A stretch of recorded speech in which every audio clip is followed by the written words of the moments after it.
ओम गण श्री महागणेशाय नमः। राधे राधे दोस्तों, कैसे हैं आप सब। दोस्तों, चैत्र माह की अमावस्या इस बार सोमवार के दिन है। सोमवार के दिन अमावस्या होने से इसका महत्व कई गुना बढ़ गया है। सोमवार के दिन आने वाली अमावस्या को सोमवती अमावस्या के नाम से जाना जाता है।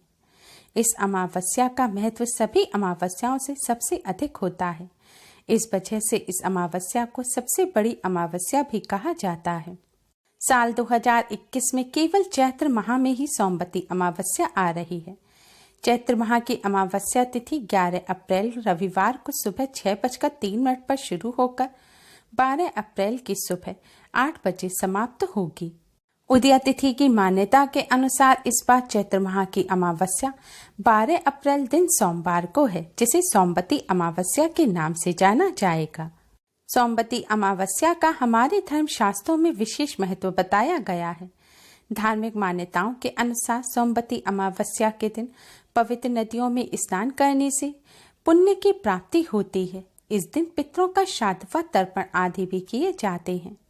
शास्त्रों में वर्णित है कि सोमवती अमावस्या के व्रत और पूजा करने से सुहागनों को सुख सौभाग्य की प्राप्ति होती है। इसके साथ ही पति की आयु लंबी होने का भी आशीर्वाद प्राप्त होता है। सोमवती अमावस्या के दिन पवित्र नदी में स्नान करने के बाद दान करने का विशेष महत्व है। इस दिन शांत रहकर पवित्र नदी में स्नान करने से 1000 गोदान के बराबर पुण्य फल प्राप्त होता है। सोमवती अमावस्या पर भगवान विष्णु, माँ लक्ष्मी जी के साथ भगवान भोलेनाथ और माँ पार्वती का भी विशेष रूप से पूजन किया जाता है।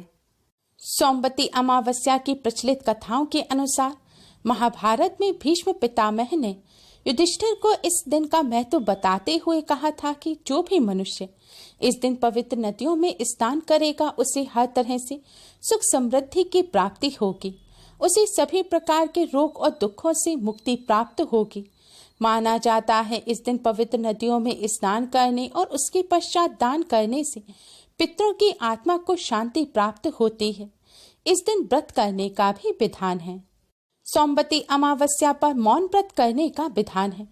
माना जाता है इस अमावस्या पर मौन व्रत करने से सहस्त्र गोदान के समान पुण्य फल प्राप्त होता है। दोस्तों, सोमवती अमावस्या सोमवार के दिन आती है और सोमवार का दिन भगवान भोलेनाथ को समर्पित है। इसलिए सोमवती अमावस्या पर भगवान भोलेनाथ का विशेष रूप से पूजन किया जाता है।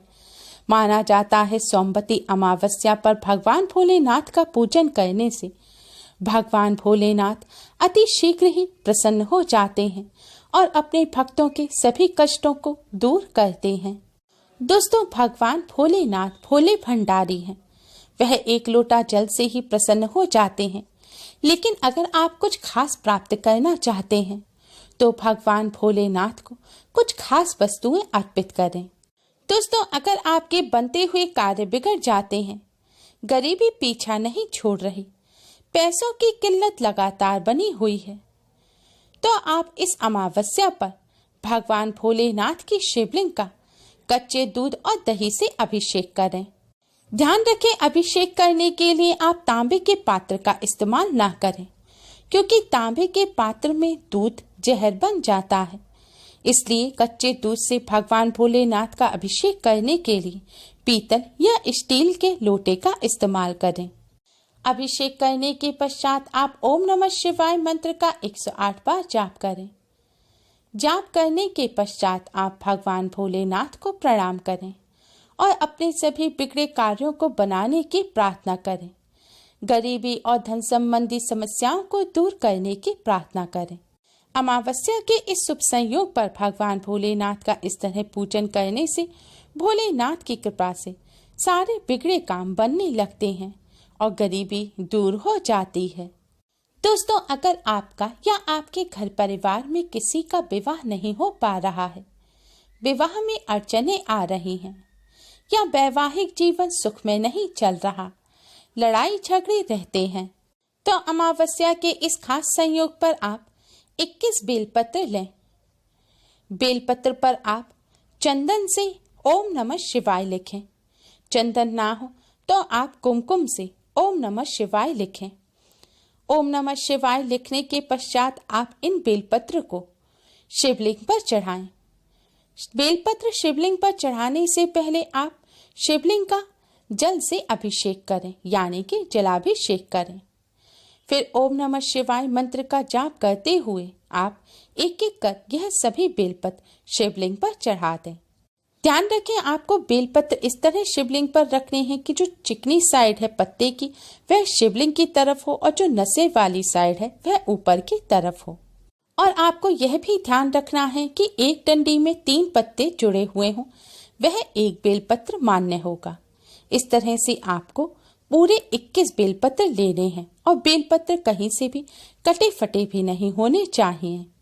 बेलपत्र चढ़ाने के पश्चात आप भगवान भोलेनाथ के सामने एक शुद्ध घी का दिया जलाएं और भगवान शिव और मां पार्वती के इस मंत्र का 108 बार जाप करें। मंत्र इस प्रकार है। ओम उमा महेश्वराय नमः। ओम उमा महेश्वराय नमः। आपको इस मंत्र का 108 बार जाप करना है। मंत्र का जाप करने के पश्चात आप भगवान शिव मां पार्वती को प्रणाम करें और अपने वैवाहिक जीवन को सुखमय बनाने की प्रार्थना करें। जल्द विवाह के योग की प्रार्थना करें। ऐसा करने से भगवान शिव मां पार्वती की कृपा से सभी पाप नष्ट हो जाते हैं और वैवाहिक जीवन सुखमय बनता है। सुयोग्य वर वधू की प्राप्ति के योग बनते हैं। दोस्तों, अमावस्या का दिन पितरों का आशीर्वाद प्राप्त करने का बहुत खास दिन होता है। भगवान भोलेनाथ के साथ ही पितरों का आशीर्वाद प्राप्त करने के लिए, पितरों की आत्मा की शांति के लिए आप आज के दिन भगवान शिव के वाहन नंदी बैल को हरा चारा खिलाएं। ऐसा करने से पितरों की आत्मा को शांति तो मिलती ही है, साथ ही भगवान भोलेनाथ और पितरों की कृपा से घर में सुख समृद्धि आती है और शनि दोष के प्रभाव भी कम हो जाते हैं। दोस्तों, अगर आपका कोई शत्रु है जो आपको नुकसान पहुंचा रहा है या आपको कोई रोग है, आप किसी रोग से पीड़ित हैं, तो शत्रु को शांत करने के लिए, शत्रु पर विजय प्राप्त करने के लिए और रोग से मुक्ति पाने के लिए आप अमावस्या के इस शुभ संयोग पर भगवान भोलेनाथ की शिवलिंग का सरसों के तेल से अभिषेक करें। दोस्तों, सरसों के तेल से अभिषेक करने के पश्चात आप जल से भी भगवान भोलेनाथ का अभिषेक करें। इसके पश्चात आप महामृत्युंजय मंत्र की माला का 108 बार जाप करें। मंत्र इस प्रकार है। ओम त्र्यंबकम यजामहे सुगंधिम पुष्टिवर्धनम उर्वारुकमिव बंधनान् मृत्युमुच्यमामृतात्। ओम त्र्यंबकम यजामहे सुगंधिम पुष्टिवर्धनम उर्वारुकमिव बंधनान् मृत्युमुच्यमामृतात्। आपको इस मंत्र का 108 बार जाप करना है। मंत्र का जाप करने के पश्चात आप भगवान भोलेनाथ से शत्रुओं को शांत करने की प्रार्थना करें और रोग से छुटकारा दिलाने की प्रार्थना करें। इस तरह भगवान भोलेनाथ का सरसों के तेल से अभिषेक करने से भगवान भोलेनाथ की कृपा से शत्रुओं का नाश होता है और रोगों से भी छुटकारा मिलता है। दोस्तों, अगर आपके व्यापार या नौकरी में दिक्कतें आ रही हैं, नौकरी नहीं लग पा रही है या फिर व्यापार अच्छा नहीं चल रहा है, तो आप भगवान भोलेनाथ की शिवलिंग का गन्ने के रस से अभिषेक करें। गन्ने का रस ना हो तो ज्यादा सी शक्कर आप जल में घोल लें और इस जल से आप भगवान शिव जी की शिवलिंग का अभिषेक करें। अभिषेक करते समय आप ओम नमः शिवाय मंत्र का जाप करते रहें। अभिषेक करने के पश्चात आप हाथ जोड़कर शिवलिंग की 5 परिक्रमा करें। लेकिन इस बात का आपको विशेष ध्यान रखना है कि जलधारी के आगे निकले हुए भाग यानी स्रोत तक जाकर फिर विपरीत दिशा में लौटकर दूसरे सिरे तक आकर परिक्रमा पूरी करें। परिक्रमा करते समय आप ओम नमः शिवाय मंत्र का मन ही मन जाप करते रहें। परिक्रमा करने के पश्चात आप भगवान भोलेनाथ को प्रणाम करें और व्यापार और नौकरी में आ रही दिक्कतों को दूर करने की प्रार्थना करें। दोस्तों, अगर आपके जीवन में कई प्रकार की समस्याएं चल रही हैं, दुख का सामना करना पड़ रहा है, तो आप आज के दिन भगवान भोलेनाथ की शिवलिंग का पंचामृत से अभिषेक करें। पंचामृत यानी कि दूध, दही, शुद्ध देशी घी, शहद और गंगा जल। इन 5 चीजों को मिलाकर आप इससे भगवान भोलेनाथ का अभिषेक करें और ओम नमः शिवाय मंत्र का 108 बार जाप करें। हो सके तो रुद्राष्टक का भी पाठ करें। फिर भगवान भोलेनाथ से अपने सभी कष्टों को दूर करने की प्रार्थना करें। ऐसा करने से भगवान भोलेनाथ की कृपा से कष्टों से छुटकारा मिलता है। दोस्तों, भगवान भोलेनाथ का पूजन करते समय आप शुद्धता, पवित्रता का विशेष ध्यान रखें। महिलाएं पीरियड के दौरान भोलेनाथ का पूजन ना करें और यह भी ध्यान रखें कि महिलाएं या कन्याएं भगवान भोलेनाथ की शिवलिंग का स्पर्श ना करें। आप अभिषेक करें लेकिन शिवलिंग को छुएं नहीं। और भगवान शिव का पूजन करने से पहले आप भगवान शिव जी के पुत्र भगवान श्री गणेश का पूजन अवश्य ही करें। भोलेनाथ का पूजन करते समय काले रंग के वस्त्र ना पहने। भोलेनाथ की शिवलिंग पर लाल रंग के पुष्प ना चढ़ाएं।